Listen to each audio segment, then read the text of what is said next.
Glória a Deus. Bom dia, quem está feliz? Queria aqui agradecer a presença de todos e, em especial, fazer menção e honrar o meu amigo, o pastor Rubinho. Quem lembra dele quando ele esteve aqui? Lembra? Eu devia ter aproveitado que ele ia vir e colocado ele para pregar, né? Mas nós estamos, né? Não vai faltar oportunidade. Na verdade, mês que vem, o Senhor já colocou no meu coração da gente fazer um encontro de alinhamento aí. Ele nem sabe disso, mas ele vai estar aqui também com a gente. Está sabendo agora, o Rubinho. Mas depois eu falo, informo ele. Mas muito feliz, viu? De você estar aqui. De verdade. No final você vem aqui orar por nós, tá? Vocês estão felizes, gente? Olha só, quero confessar para vocês que e o Ageu também. A Ageu é de casa, né? Mas é sempre bom te ver, tá, Ageu? A Bruna, né? Nossa participação internacional que voltou. Enfim, todos vocês, tá? Me perdoem.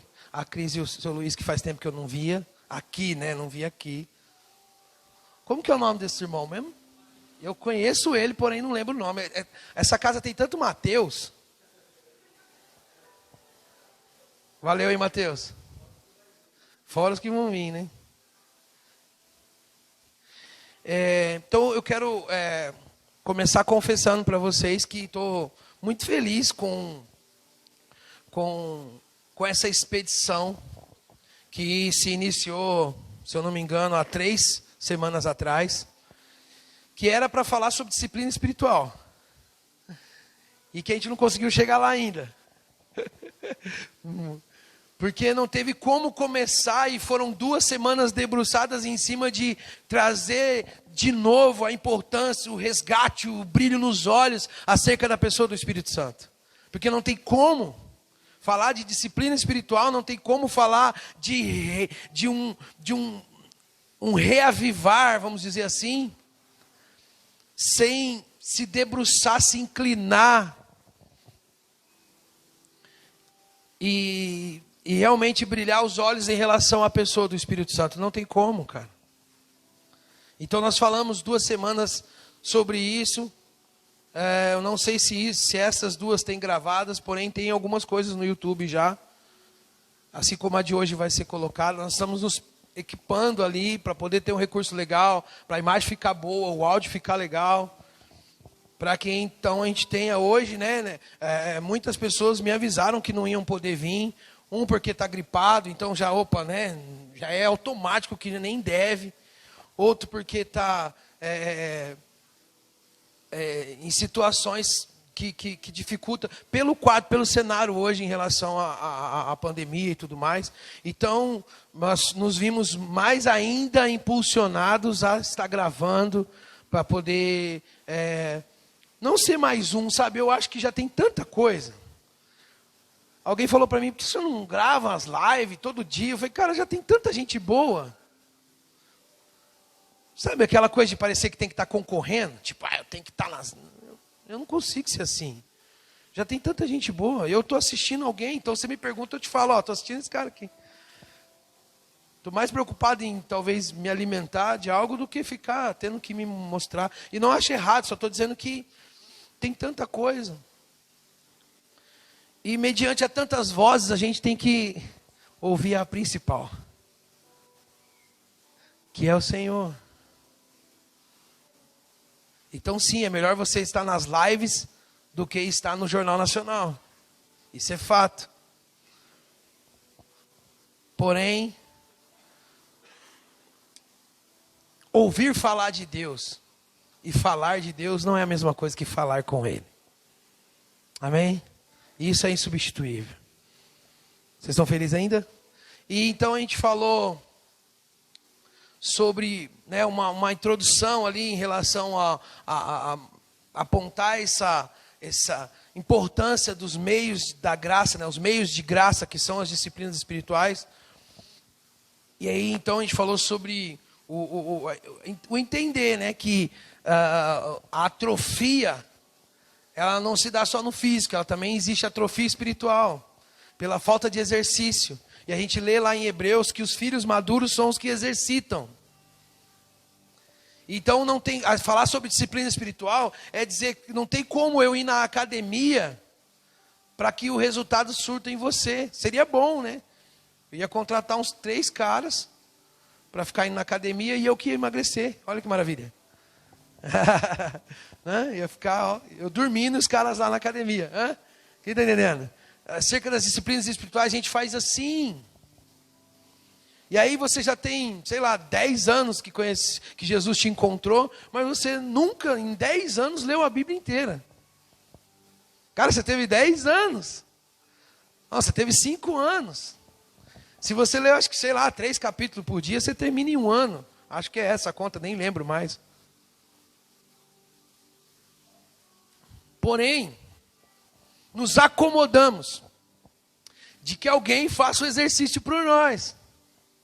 E por isso existe tantos lugares onde as pessoas se permitem serem manipuladas. Por quê? Porque ela não conhece a Escritura. O cara fala, tem que descer goela abaixo. Acabou, irmão. Se o cara falar que, ó, Deus está falando aqui que você tem que dar tudo. Você vende seu carro hoje e entrega aqui porque Deus está falando. E o cara vai falar, ixi, rapaz, Deus falou, vou ter que fazer. E aí o cara termina dizendo, porque, ó, está aqui também dizendo que se você não der, você vai para o inferno. E o medo de piorar a vida. Todos nós temos medo de piorar, né? Normal. Então, enfim, o que eu estou querendo dizer é o seguinte. Deus falou isso comigo em oração. Ontem à noite e um dia anterior. Não sei se vai fazer sentido para você, mas tem minado isso no meu coração. Deus falando, não basta saber, tem que entender. Deus falando, não é só sobre saber. Você tem que entender. Porque saber todo mundo sabe, gente. Quem não sabe que Jesus é o caminho, quem não sabe que Ele é a vida, que Ele é a verdade, mas estar nesse caminho e não andar por Ele é diferente. Eu sei que essa avenida vai sair na Calógeras, mas se eu não andar, eu continuo no Marcos Roberto aqui. Ou pior, eu posso voltar para trás. Mas eu estou no caminho, exatamente, já falamos muito sobre isso. Uma das piores coisas que pode acontecer na nossa caminhada cristã é estar no mesmo caminho que Jesus, mas de lado oposto. Por isso que nós falamos que o diabo tem um evangelho. Que o diabo prega, ensina. Porém o diabo não tem uma palavra, ele usa a de Deus. Basta distorcer. Por isso falamos semana passada que a primeira ordem que Deus dá ao homem é frutificai. É a primeira coisa que Deus fala, olha, frutificai. E o Senhor os abençoou, dizendo, sejam fecundos, multiplicai, frutificai. A primeira ordem, e a primeira fala de Satanás com o homem é, coma o fruto. Quando você deveria estar produzindo fruto para que outras pessoas sejam alimentadas, a nossa versão caída só nos faz cada vez mais querer comer o fruto de quem está produzindo. E nos tornamos egoístas, devoradores, desgraçados, desprezíveis. Sugamos tudo e de todos. Em todo momento. Então todo mundo me deve. Esse louvor me deve. Se eu não chorar, é porque eles não jejuaram. Não cantaram direito. Esse pastor me deve. Ele que não prega uma palavra boa não, que eu troco de igreja. Eu dou play em outra. Tá assim, ó. É só escolher. Trocar de igreja agora é só trocar o canal do YouTube. Tá fácil. Não me satisfaz, eu troco, não tem problema. E a Bíblia já nos alertou que isso iria acontecer. Que no fim, nos últimos dias, os homens ajuntariam para si mesmo líderes, pastores, que apacentariam a si mesmos. E que iam falar tudo o que a gente quer ouvir. Sabe o que você quer ouvir? Que tudo vai dar certo, que tudo vai ficar bem. E eu creio nisso também, mas não da mesma maneira que você. Porque o ficar bem de Jesus era a cruz. Quem diria? Quem ia dizer na época que aquele cara pregado, sangrando, com uma coroa de espinho na cabeça, uma placa em cima, zombando dele, quem ia dizer que aquele cara estava ganhando? Quem? Todo mundo passava e falava: você não é o cara, sai daí. Seu comédia, se ele disse que ia salvar os outros, não salva nem você. Quem ia dizer? Por isso que a gente precisa entender e ter relacionamento com Deus, para conhecer a sua vontade, e não ficar buscando o seu poder. Porque o poder serve à vontade. E a vontade perfeita, boa e agradável de Deus para Jesus, o Filho do homem, era um madeiro. E ele vence, triunfa. Mas morrendo. Não matando o diabo. Jesus não é São Jorge, que está no cavalo branco, com armadura e lança, matando o dragão. Não, Jesus está pregado. Agora não mais. Porque nem a morte pôde detê-lo. Hã?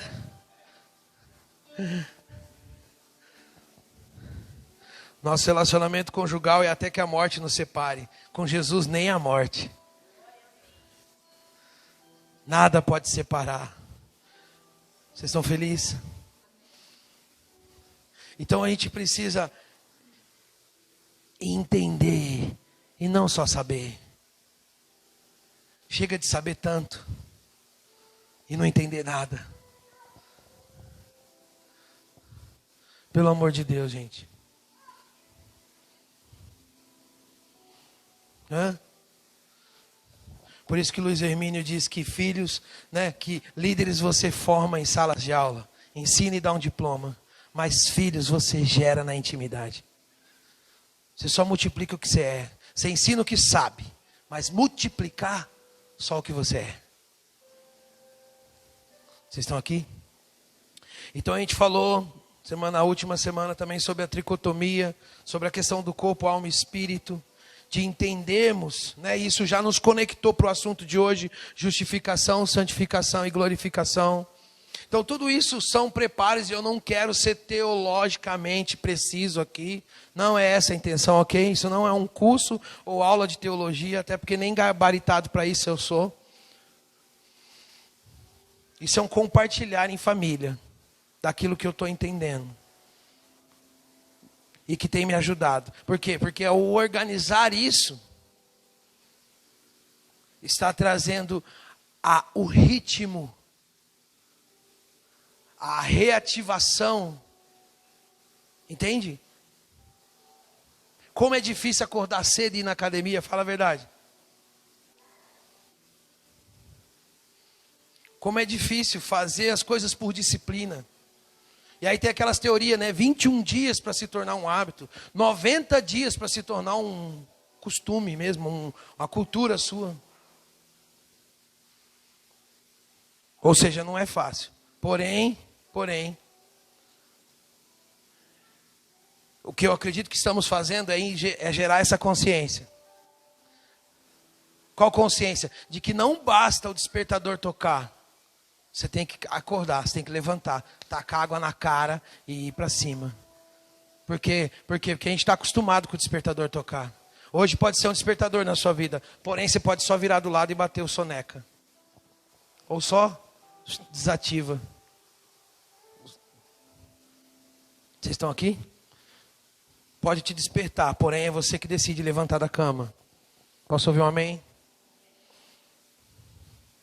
Então eu quero falar sobre justificação, santificação e glorificação. Quanto mais eu busco e tento resumir, mais complica para mim. Então eu vou ser mais intenso hoje na justificação e deixar santificação e glorificação para domingo que vem.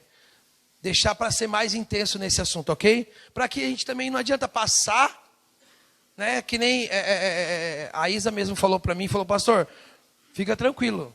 Fala o que o senhor tem que falar. Não precisa correr. E eu realmente quero. E o Robertinho também falou, pastor, é tanta informação que a hora que o senhor fala, eu estou pensando o que o senhor falou antes. E aí o senhor falou um negócio novo, eu nem prestei atenção mais, porque eu estou pensando o que o senhor falou antes.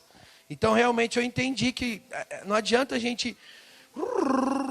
Porque para mim está mais fácil. Eu estou aqui, eu estou falando, eu estou lendo, eu passei horas estudando. Porém, talvez para muitos aqui é a primeira vez que está ouvindo algo parecido. Então, sim, eu quero que você entenda, não só saiba. Amém? Então, eu não estou mais com pressa nenhuma. Vocês estão? Não? Pressa que eu digo tá, gente? Vai acabar no horário. A preocupação foi essa, o almoço. Né? Rapidão, todo mundo já deu aquela olhada. Então vamos lá, vamos começar por justificação. Não sei você, mas eu sempre tive... a minha base não foi batista, presbiteriana, que são muito mais inclinados, né, para o estudo. A minha base foi, cara, você aceitou Jesus? Agora vem e vai ganhar almas. A minha base foi essa. Trabalha, vai. Almas, células. Pula, sai do chão. Minha base foi essa. Vai trampar e vai ganhar alma e vai. E aí a gente tinha o quê? Um inchaço.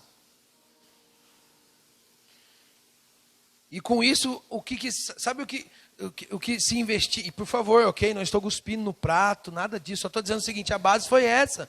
Então a instrução era o quê? Era para como ganhar almas, como consolidar as almas, como multiplicar a célula, como enviar os líderes, como preparar para ser líder. Quando a gente foi ver, o evangelho tinha ficado não sei aonde. Falando, mas não tinha alguma coisa assim, tipo, evangelho? Porque a gente achou que era tudo a mesma coisa. E não era. Então nada errado, ok, com estratégias. Ok, não é isso que eu estou falando. Tudo é louvável.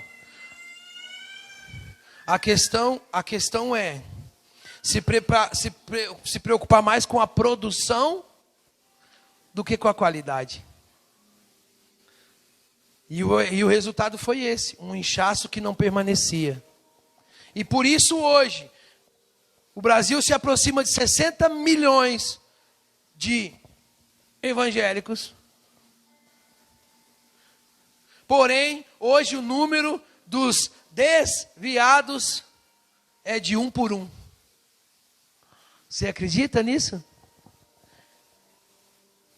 Você encontrar duas pessoas, uma é cristã, a outra é afastada.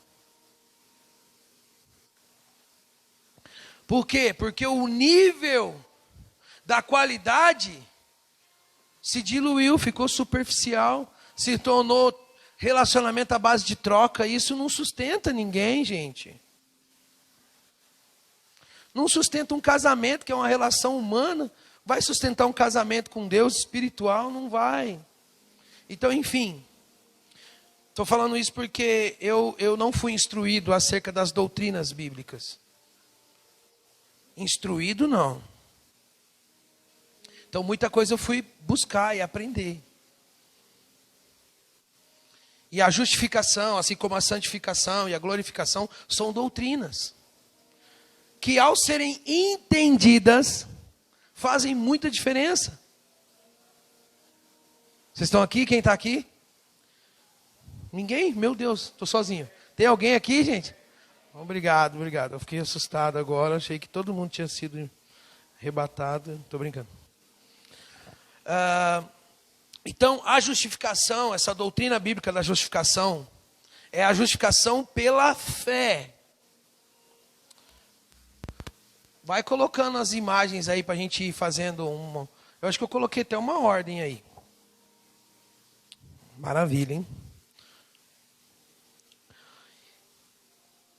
Então, a justificação pela fé, ela é o ato, praticamente jurídico da parte de Deus. Em declarar, presta atenção aqui, eu tenho quase três advogados aqui, tem mais advogado aqui do que, tá complicado aqui, gente. mas é um ato jurídico da parte de Deus em declarar como justo aquele que é culpado. A justificação, então, vai entendendo que essa justificação pela fé é um ato da parte de Deus em declarar aquele que é errado, aquele que é culpado, mas Deus o declara justo. Isso é um ato de justificação. Vocês estão aqui? Significa que por sua graça, mediante a fé em Cristo, Deus reputa reto o que é culpado. Tem um versículo, Romanos 1,17, que Paulo vai falar, na verdade, Paulo vai citar, vai contextualizar, e ele vai citar o profeta Abacuque, ao qual foi o primeiro que citou isso. Porém, Paulo fala um pouco mais explicado. Vocês tenham paciência aí, mas é Romanos 1,17.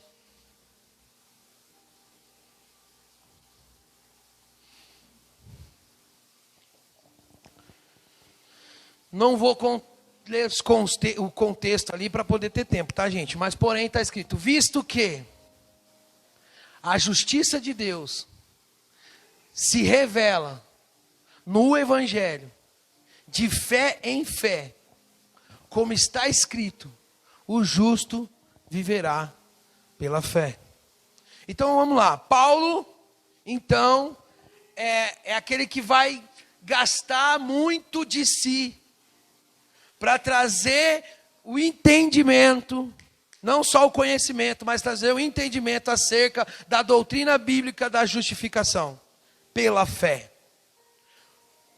Ou seja, que não é pelas obras. Pastor, mas isso já não está claro? Infelizmente não, cara. Claro não. Porém, às vezes a gente tem uma leve informação. E aí, estudando, né? E aí eu lembrei, coloca a imagem das 5 solas de Lutero, né?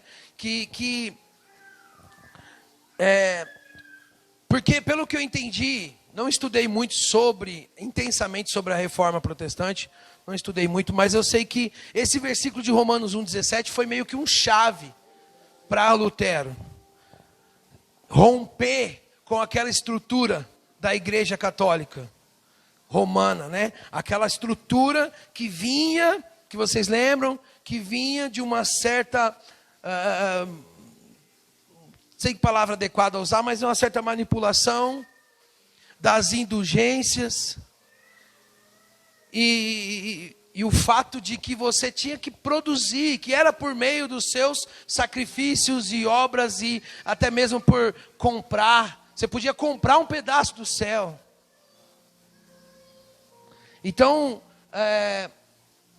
esses chamados 5 solas, né? Sola gratia, sola fide, meu latim não é muito bom.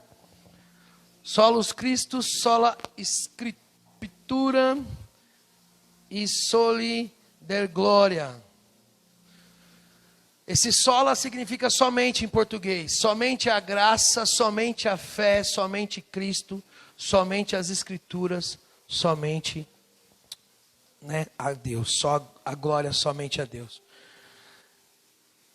Quando Lutero entendeu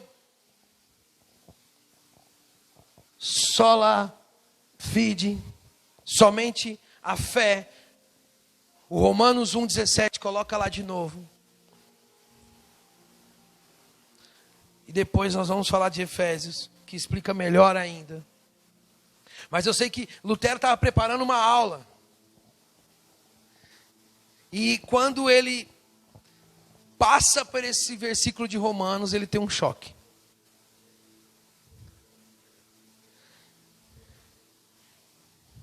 Por quê? Porque o que era imposto era que Deus só se agradaria, você só seria salvo mediante o seu esforço, as suas obras. Você tinha que fazer por onde? E com isso, sim, colocavam a manipulação. os cleros faziam com que os leigos se submetessem a qualquer tipo de heresia, qualquer tipo de situação. Enfim, praticamente nada mais a ver com Deus. Uma perdição. Então, essas 5 solas são frases que definem princípios fundamentais. O que hoje é essa reforma protestante, o rompimento de Lutero com aquela estrutura, as 95 teses que ele prega na porta da igreja e que tem como base esses princípios. O que vai rolar, e eu quero colocar os versículos, tá? É o de Efésios e depois o de Tiago. Efésios 2, 8, 9 e Tiago depois 2, 14. Não vou ler tanto Tiago para ganhar tempo, porém Efésios eu quero ler. Efésios 2, do 8 ao 9. Por quê? Porque existe... Vocês estão aqui, gente? Bom dia. Existe uma questão praticamente uma defesa acerca da justificação por obras, usando o versículo de Tiago, que na verdade só tem ele também, especificamente nesse sentido. Porém, acerca da justificação pela fé tem vários, porque Paulo instruiu muito mais. Então, o 8 e o 9 de Efésios 2 diz assim: porque pela graça sois salvos. Você é salvo por quem? Por onde? Fala aí. Pela graça. Então você não é salvo pela fé, ok? Você é salvo pela graça.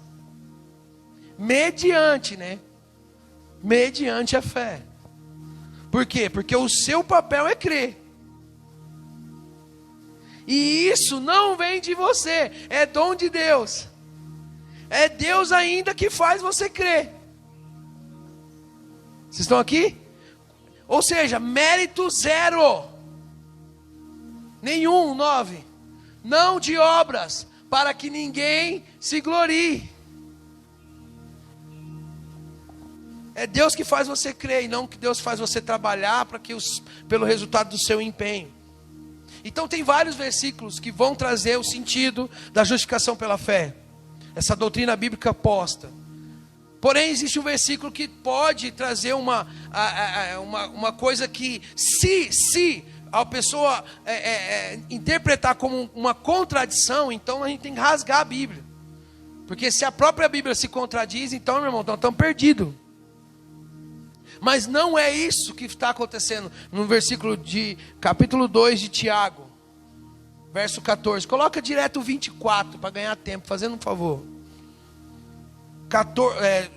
Tiago 2, 24. Verificais que uma pessoa é justificada por obras e não por fé somente. Então todo o contexto ali de Tiago, se você estiver anotando, é o capítulo 2, do 14 ao 24. Tiago vai dizer o quê? Aquele versículo conhecido, dizendo: ei, a fé sem obra é o quê? Morta. Se é morta, de modo que não existe. E é isso que Tiago está querendo dizer. Que a fé, ela existe. Mas sem a obra, ela não existe. Então não são tipos de fé. O que Tiago está querendo dizer é que a salvação, né, a justificação, pelas obras, não é porque você vai ser justificado pelo que você faz. Tiago está querendo dizer, há uma fé, há uma forma de provar, uma forma de viver, uma forma de identificar essa fé. Vocês estão aqui, gente? E ele vai dizer vários contextos, dizendo que adianta o cara vir te procurar passando fome, necessidade, e você com muita fé orar por ele e dizer: vai, o Senhor vai te preparar um negócio, você vai ser abençoado, irmão, e tal. Tiago está dizendo, não adiantou nada. Por quê? Porque se ele já estava ali, era você que tinha que ter suprido. Então Tiago não está contradizendo Paulo, ok? Amém? Isso não existe. Tiago não está brigando teologicamente com Paulo, até porque só tem esse versículo. O que Tiago está querendo dizer é que existe uma forma de andar como quem crê, de respirar como quem crê, se identifica. Você vai ao cinema como quem crê, faz amor como quem crê. Tudo. Você é um patrão como quem crê, é um funcionário como quem crê, é identificável. Vocês estão aqui? É uma fé que opera em obras. Tem uma frase de um cara que chama Thomas Manton, não conhecia, tem uma imagem aí também do Thomas Manton que finaliza essa parte. Vocês estão felizes, gente?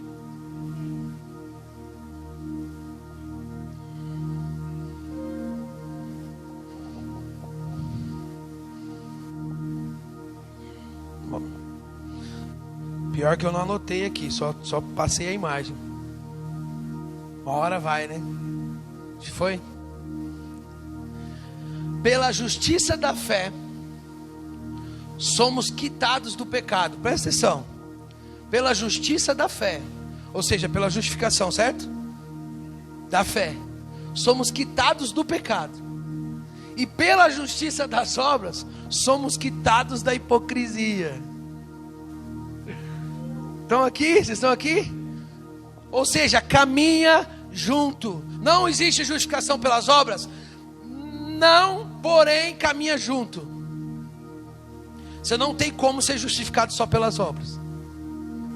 Aliás, não vai rolar isso. É que as obras são sequência e consequência de um justificado pela fé. Vocês estão aqui? De verdade, estão entendendo, gente? Então pensa assim, você é um depravado, desgraçado, infeliz, ruim, como você é mesmo. Você é isso tudo? Sim, pior. E você está diante do quê? De testemunhas que sabem dos seus BO no tribunal de Deus. E as testemunhas começam a apontar. Quais testemunhas? Como por exemplo, as nossas palavras. Imagine você no tribunal de Deus e as suas palavras chegam para testemunhar.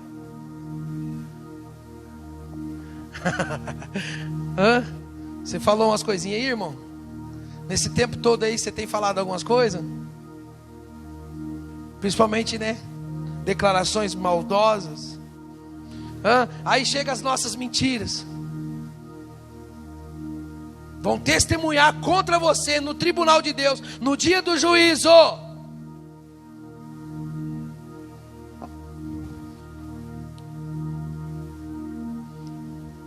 A sua ética chega para testemunhar. O seu moral chega para testemunhar. E aí, irmão? E aí vamos ser julgados diante daquilo que muitas pessoas não viram, porém Deus viu. Vocês estão aqui? Sua mulher talvez não conhece, não sabe. Seu marido também não sabe. Seremos julgados então pelos nossos pensamentos, por aquilo que só Deus conhece. Seremos julgados pelos nossos comportamentos, ações, obras que fizemos. Você está entendendo? Está entendendo? Diante de Deus seremos julgados pelas omissões. E esse povo aí está sendo condenado por quê? O que eles fizeram? Nada. Nada? Deixaram de fazer. E aí? Porque omissão também condena. Aí, irmão, pensa bem. Pensamentos, palavras, ações, obras, até o que você não fez, tudo contra você. Testemunhando no tribunal. O que você vai dizer? Estou pego. Estou enrolado. Mas eu não sou tão ruim. E aí as testemunhas provam que você é pior, muito pior. Vamos supor que você cometa somente 3 pecados por dia. Imagina você, um cara super santo, quase que o Gabriel, o anjo. Não falou nada, não pensou nada, se guardou, rapaz. Agiu, policiou os olhos. E no final do dia, você fecha o dia com 3 pecados apenas. Fiz até a conta. Por semana vai dar 21. E aí você fecha o mês com 84 pecados. O ano de 2020 você vai terminar com 1008 pecados. Arredonda para 1000 pecados para testemunhar contra você. E aí, como é que vai fazer? Vai rodar. Vai rodar ou não vai? Sabe o que significa? Que quantos anos você está, Médici? 29 mil pecados. Supondo que ele começou a pecar com 9. Estou brincando. 20 mil pecados. Como vai ser o Médici no tribunal com 20 mil pecados? Vai ter uns anjos falando assim, ó, pega aqui esse elevador, aperta a letra I e pode ficar tranquilo. Imagina num julgamento desse. Temos advogados aqui. Dá para defender alguém que tem 1000 crimes? 1000? Eles falam assim, aqui dá, advogado é o bicho, né? Não, vamos. Pera aí, vamos ver, né? Eu posso dizer o seguinte: não vai ganhar essa causa perdida. Porém, no tribunal do homem dá para mexer uma coisinha. Dá para assinar uns papéis, dá para assumir algumas provas, No tribunal do homem dá para dar um jeito. Não os nossos advogados aqui, pelo amor de Deus, né? Não os nossos aqui, claro. Mas no tribunal dos homens dá para dar um jeito. Agora, como que você vai fazer diante do tribunal de Deus? Hein, André? Como que você vai fazer? Quem vai te livrar? Que defesa tem para você? Vocês estão aqui, gente? Sabe por quê? Porque no céu, vamos dizer assim, na eternidade, não pode entrar um pecado. Do que tirar você com 20 mil.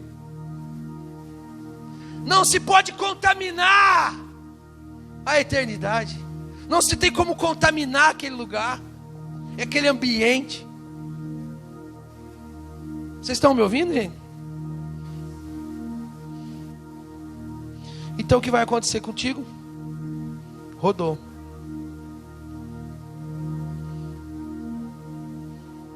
Mas aonde está o evangelho nisso tudo?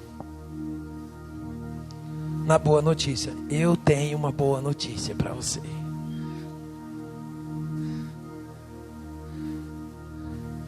Era impossível você cumprir a lei. Impossível. Porque se errasse nenhuma, já errava em todas. Vocês estão aqui? De modo que o que você poderia fazer para ser salvo? Nada. E não importava o que você ia fazer. Por isso, irmãos, olhem bem aqui para mim. Por isso que as escrituras vão dizer que Ele, Jesus, se fez pecado. Se fez maldição. Foi condenado em nosso lugar, pregado na cruz, rasgou a dívida, gritou: está consumado, está pago, rasgou a dívida, de modo que Deus fez o que você jamais poderia fazer, mas Ele fez. Jesus rasga a dívida e diz: quem crê em mim não tem mais essa dívida, está sendo justificado. Porque só há um jeito de entrar na eternidade: sendo justo. E você jamais seria, sendo absolvido, sendo declarado justo. Isso é chamado da doutrina de imputação. Sabe o que é isso? A doutrina da imputação é que Jesus passou a ser o criminoso naquele dia. Vai ser pesado agora, mas é a verdade. Jesus, aquele dia, passou a ser o estuprador.